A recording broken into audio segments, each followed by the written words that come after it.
do I keep getting myself into meandering creeks? Oh, man. I think I do it on purpose. I'm not entirely sure why. Guess I think it'll be fun. Good morning. It's cool. Kind of reminding me of my spring trip. Yesterday was crazy weather. A lot of clouds, some rain, then some sun, then some more clouds, then rain, then thunder,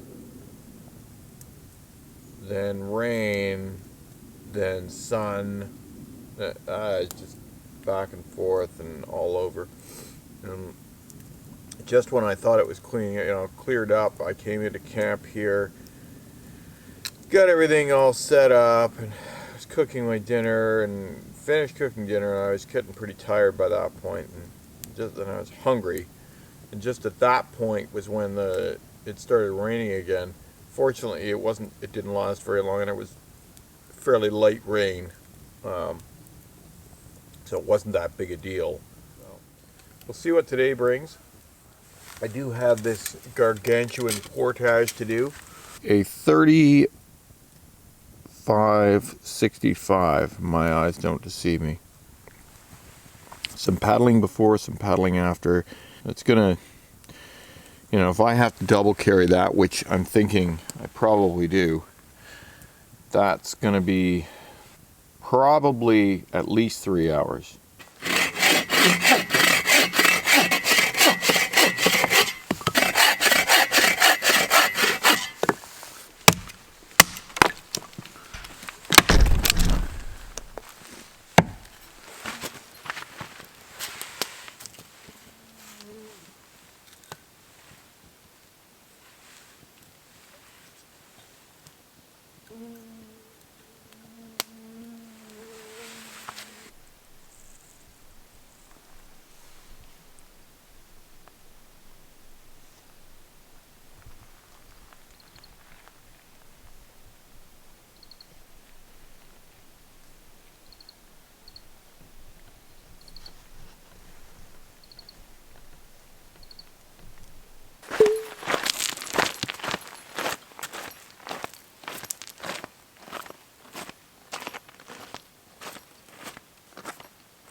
Coffee is real fancy out here. The way I do it, it's instant.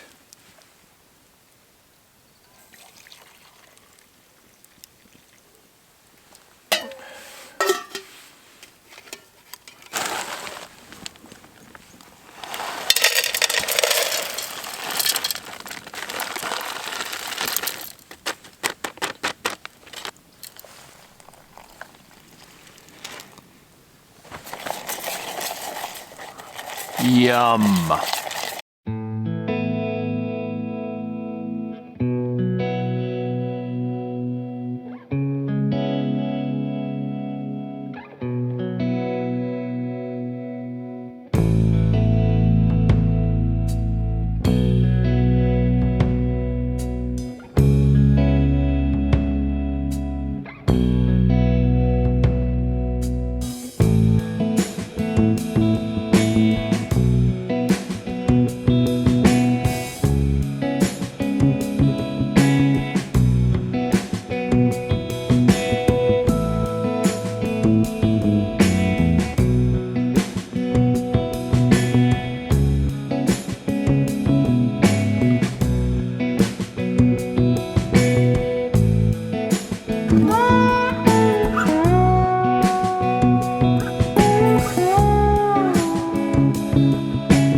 Okay, so to set some context, I have not been through this part to my recollection since I was, I don't know, 5 years old. I do have a memory of coming, and there was a lumber camp here, but what I remember, so the story goes like this. I was with my parents, obviously. This is just the three of us, and we came through here, and what, in those days, I don't think, my recollection was that the portage did not come, it wasn't as, you didn't go up this creek. You started the portage from more or less beach over there. And I'm pretty sure where those trailers were is where that old camp, logging camp used to be. And anyway, there were buildings there. And this is circa 1974 or something. And anyway, we came through, hauled up on shore, and there was a guy manning this lumber camp, and he was the only one there. Everybody else was out. He was like the cook or something, and he was this old guy, and he gave me a cookie, and we talked about it, and he lent my father a cart, because I guess in those days at least, the portage was along a cart path, cart trail, or a logging road or something. And so he let Dad take this cart, and we put the canoe and all the gear on the cart, and basically walked along with the cart. And there's even a picture of my dad hauling this cart with the canoe on it and all the gear. But it was a very long portage, of course, still in those days. So there is some current in here. Apparently there's brook trout in here too. I don't know if the fishing's any good. It'd be nice to try, but I guess I'm going to feel a little bit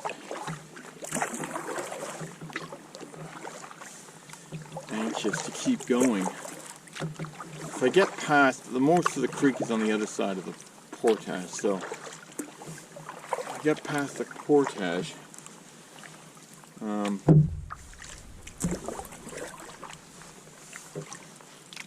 probably give it a whirl. Anyway, I'm hitting obstacles, lots of beaver dams, shallows. I'm doing some wading. My feet are getting cold. Unfortunately, water is colder than I anticipated for sure.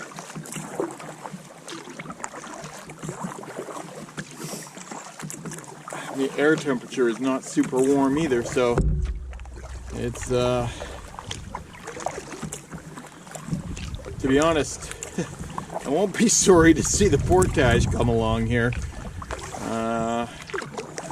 Maybe not too long at this point. I don't know if I can get through this. Looks like maybe a possibility over here on the right. Past an old tire stuck in the water back there. How does that get here? I suppose somebody going down a logging road.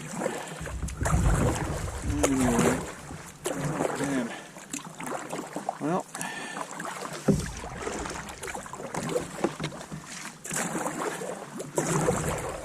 Nothing if not interesting. So I'm glad I came this way so far. Oh man.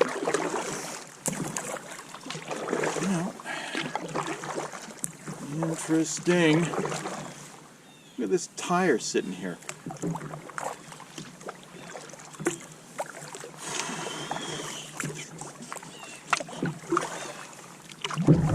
Favorite Jimmy Stewart quotes. What do you know about that?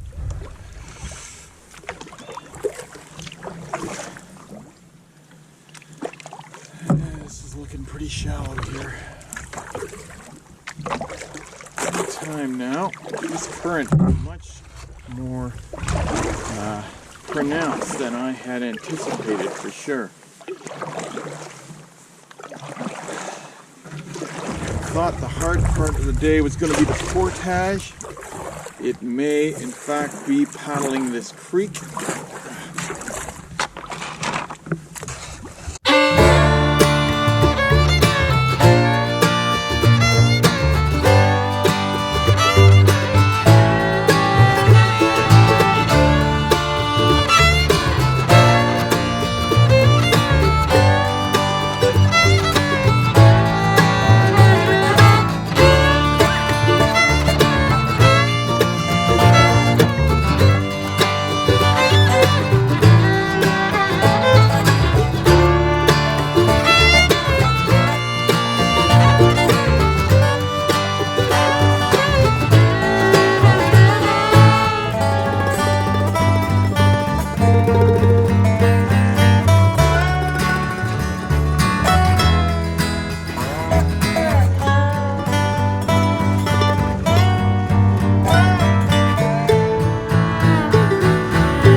Portage.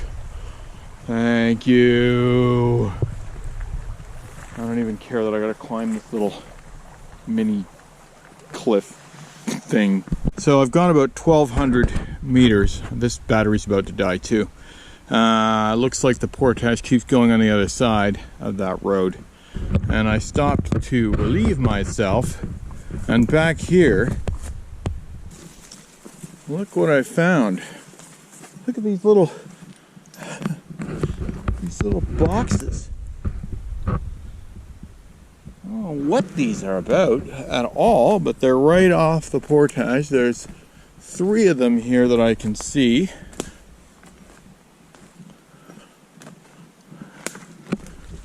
Huh.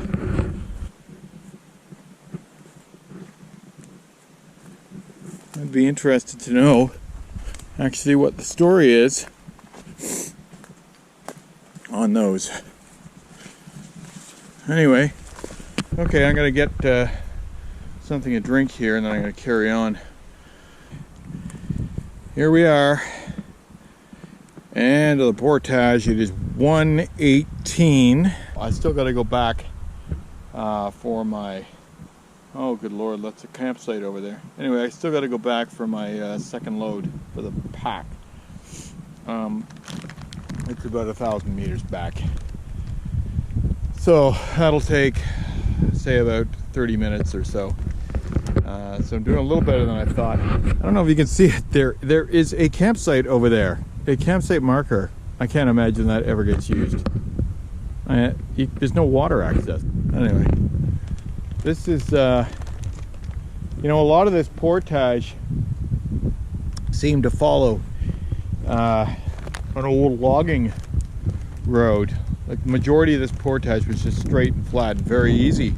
And it got me thinking that that was probably the original cart trail that I used, that I was describing earlier, back in like 1974, 75 or whatever it was, when my parents brought me along this way. Anyway, but this, of course, is changed. Like, I don't have any recollection of this spot at all. Anyway, I'm gonna grab some gorp and head back right there.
So there was the one there. There's also one coming up on the point on the left. I've kind of got my eye on the map, at least on the one coming up sort of dead in front of us. So I think I'll go take a look at that. Anyway, this is Phillips Lake.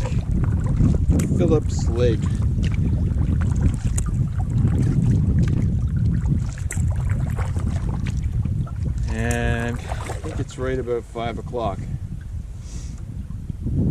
5:03. So 7-hour day.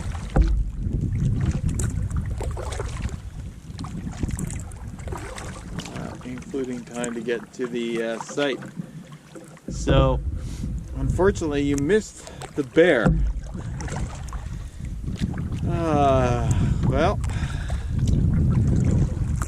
I was on the Little Madawaska there, coming up somewhere fairly early on, I suppose.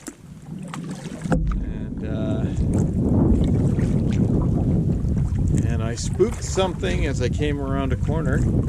Couldn't see what it was. I watched it run off into the bush, and I could only see the top of it. I couldn't even see really the top of it. I could just see that it was something running through the bush, running through the grass off to the bush.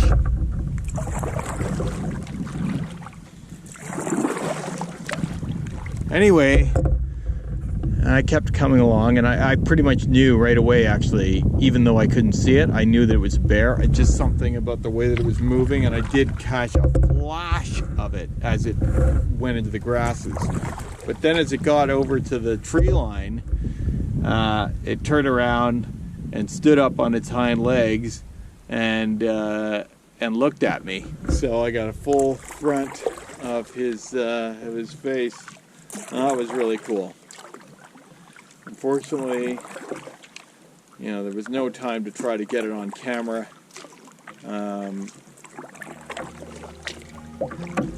It's always the way with wildlife.